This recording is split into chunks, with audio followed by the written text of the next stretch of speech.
In today's video, I'm going to teach you how to set up a workspace in Wrike. We'll start right from the main Wrike interface so you can follow along on your own screen. First, head over to your Wrike workspace and go to your inbox. This is usually where you land when you first log in, and it's a good central place to begin because it connects you to everything else in your account.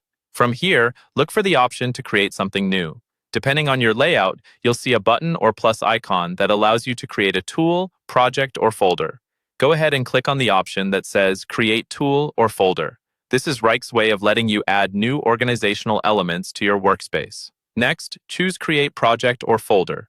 Think of projects and folders as the building blocks of your workspace. Projects usually represent work with a clear start and end date, while folders are better for ongoing categories or reference areas. For now, we're using this to get into the space creation options. You'll see some highlighted areas or prompts guiding you towards spaces. Click on the highlighted section that leads you into creating or configuring a space.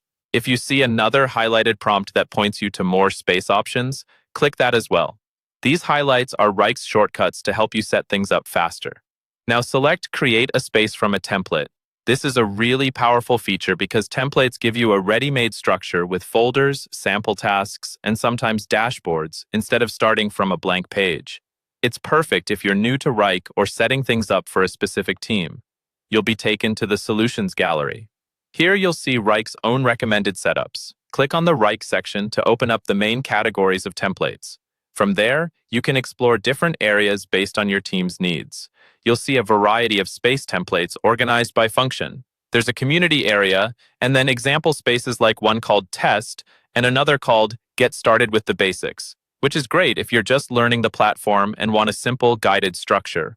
Below that, you'll see templates for different departments and use cases: finance, HR, IT, and engineering, marketing agency, marketing team, operations, project management, and services and consulting. Click into each of these to preview how the space is organized. This is a good moment to think about how your own team works and which structure feels closest to what you need. Once you've explored the options and found the category that matches your team or workflow, you can select that template to create your space. Wrike will generate it with the predefined folders, views, and example items, giving you a solid, organized workspace to start collaborating right away.